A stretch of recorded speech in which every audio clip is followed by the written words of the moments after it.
सावधान, मां लक्ष्मी ने स्वयं कहा है, अगर घर की ये 5 चीज किसी को दे दी जाए तो धन संपत्ति ही नहीं, सुख शांति भी सदा के लिए छिन जाएगी। क्या आप जानते हैं, आपके घर की 5 साधारण चीजें ही आपकी किस्मत तय करती हैं। मां लक्ष्मी ने चेतावनी दी है, गलती से भी इन्हें दान कर दिया तो घर में आ जाएगी भयंकर गरीबी। बहुत समय पहले प्राचीन भारत के एक छोटे से नगर विशालपुर में एक साधु का आश्रम था। वहां दूर दूर से लोग आकर आध्यात्मिक शिक्षा प्राप्त करते थे। नगरवासी साधु को आचार्य देव कहते थे, क्योंकि वे केवल भिक्षा लेकर जीवन व्यतीत नहीं करते थे, बल्कि लोगों को सही जीवन जीने की राह भी दिखाते थे। विशालपुर नगर समृद्ध था, लोगों के घर धन धान्य गहनों और रत्नों से भरे रहते थे। नगरवासी मानते थे कि यह सब माता लक्ष्मी की कृपा से ही है। नगर के बीचों बीच माता लक्ष्मी का एक भव्य मंदिर था।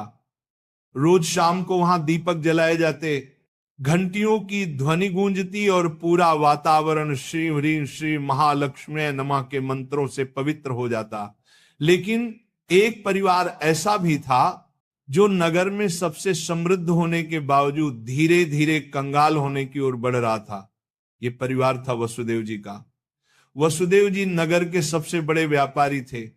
उनके पास सोने चांदी के ढेर थे, नौकर चाकर थे और अनाज के कोठार भरे रहते थे। फिर भी कुछ वर्षों के भीतर उनका घर वीरान होने लगा। धन की जगह कर्ज बढ़ने लगा, नौकर छोड़कर जाने लगे और घर में अशांति फैल गई।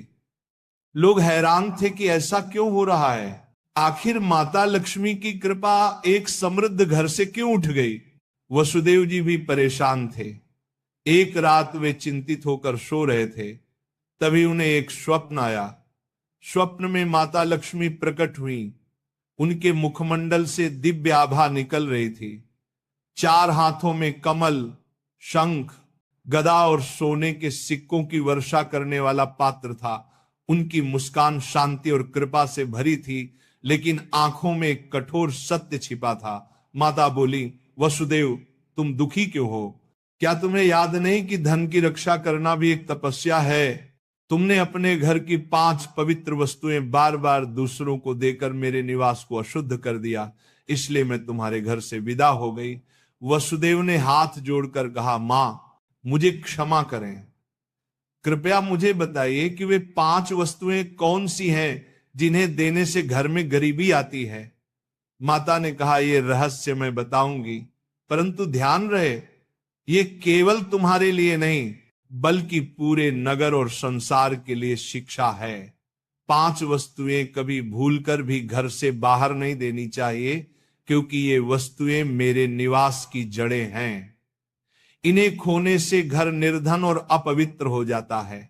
इतना कहकर माता अदृश्य हो गईं। वसुदेव घबरा कर उठ गए। उनका शरीर पसीने से तरबतर था। अगले दिन वे भागते हुए आचार्य देव के आश्रम पहुंचे और सारी घटना सुनाई। आचार्य देव ने शांत होकर कहा, वसुदेव ये कोई साधारण सपना नहीं है, ये स्वयं लक्ष्मी का आदेश है। अब तुम्हें धैर्य रखना होगा। माता लक्ष्मी ने जो 5 रहस्य बताए हैं उन्हें समझने के लिए तुम्हें एक आध्यात्मिक यात्रा करनी होगी, तभी तुम्हें सच्चा उत्तर मिलेगा।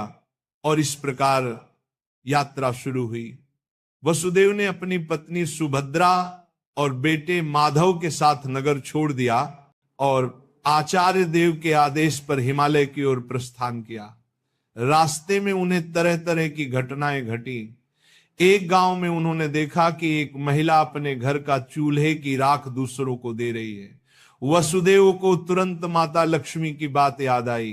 क्या राख की भी उनमें से एक वस्तु है? उन्होंने महिला से पूछा, बहन तुम ये राख क्यों बांट रहे हो?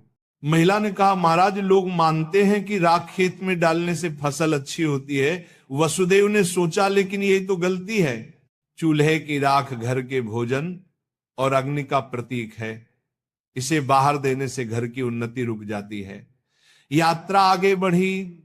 वसुदेव, सुभद्रा और माधव पहाड़ों की कठिन राह से गुजर रहे थे। एक रात वे एक आश्रम पहुंचे। वहां एक वृद्ध साध्वी ध्यान में लीन थी। साध्वी ने वसुदेव को देखकर मुस्कुराते हुए कहा, तुम्हें लक्ष्मी माता के 5 रहस्य जानने हैं ना? ध्यान से सुनो। ये पहली वस्तु है चूल्हे की राख। इसे किसी को मत दो, ये घर की लक्ष्मी को बाहर कर देती है। वसुदेव ने प्रणाम किया और रहस्य को याद कर लिया। दूसरे दिन वे आगे बढ़े। एक गांव में देखा कि लोग अपने घर से झाड़ू निकालकर दूसरों को दे रहे। वसुदेव ने आश्चर्य से पूछा, तुम लोग ऐसा क्यों करते हो? एक युवक बोला, हम मानते हैं कि पुराना झाड़ू देने से दरिद्रता चली जाती है। लेकिन तभी आकाश में गड़गड़ाहट हुई, जैसे स्वयं माता लक्ष्मी बोल रही हो, मूर्खों, झाड़ू लक्ष्मी का निवास है। ये घर की स्वच्छता और समृद्धि का प्रतीक है। इसे बाहर देने से लक्ष्मी घर से चली जाती है। वसुदेव को दूसरी वस्तु का भी रहस्य मिल गया, झाड़ू। तीसरा रहस्य उन्हें एक कुटिया में मिला। वहां एक वृद्ध साधक बैठे थे। उनके सामने दीपक जल रहा था। साधक ने कहा, बेटा, घर का जलता हुआ दीपक या उससे जली हुई लौ कभी किसी को मत दो। ये घर की ज्योति और आयु का प्रतीक है। इसे देने से सुख शांति चली जाती है। वसुदेव ने तीसरी वस्तु भी जान ली। आगे चलते चलते वे एक गांव पहुंचे। वहां एक परिवार ने अपने घर का नमक पड़ोसियों को उधार दिया। उसी रात उस परिवार के यहां कलह मच गई। साध्वी ने समझाया, नमक रिश्तों की मिठास और स्थिरता का प्रतीक है। घर का नमक देना लक्ष्मी को अपमानित करना है। अब वसुदेव को चौथी वस्तु भी मिल गई, नमक। अंततः हिमालय के पास एक गुफा में तप करते एक योगी ने अंतिम रहस्य बताया। योगी बोले, वसुदेव, 5वीं वस्तु है कपड़े का कोना या पल्लू। महिलाएं अक्सर पुराने कपड़े का पल्लू काट कर दे देती हैं, लेकिन यही स्त्री की लक्ष्मी और घर की मर्यादा का प्रतीक है। इसे देना घर के भाग्य को काटना है। अब 5 वस्तुएं स्पष्ट थी। पहला, चूल्हे की राख। दूसरा, झाड़ू। तीसरा, जलता दीपक। चौथा, नमक। 5वां, कपड़े का कोना।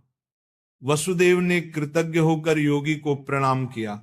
अब 5 रहस्यों को जानकर वसुदेव अपनी पत्नी सुभद्रा और पुत्र माधव के साथ नगर की ओर लौटने लगे। रास्ते भर वे मन ही मन माता लक्ष्मी के उपदेशों को दोहराते रहे। नगर पहुंचते ही उन्होंने सबसे पहले आचार्य देव के चरणों में प्रणाम किया और पूरी यात्रा का वर्णन किया। आचार्य देव ने मुस्कुराकर कहा, वसुदेव, तुम्हें अब सच्चा ज्ञान मिल गया है।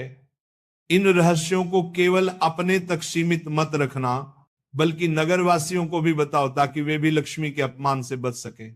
आचार्य देव की आज्ञा पाकर वसुदेव ने नगर के बीचों बीच सभा बुलाई। सभा में नगर के लोग बड़ी संख्या में उपस्थित हुए। वसुदेव ने हाथ जोड़कर कहा, बंधुओं, मैं स्वयं अपनी गलतियों के कारण निर्धनता और कष्ट का भागी बना। माता लक्ष्मी ने मुझे स्वप्न में दर्शन दिए और बताया कि 5 वस्तुएं कभी घर से बाहर नहीं देनी चाहिए। इतना कहकर उन्होंने क्रम से सब समझाया। पहली वस्तु है चूल्हे की राख, दूसरी झाड़ू, तीसरी जलता दीपक, चौथी नमक और 5वीं कपड़े का कोना। लोगों ने आश्चर्य और श्रद्धा से यह बातें सुनी। तभी आकाश में एक दिव्य प्रकाश फैला और माता लक्ष्मी स्वयं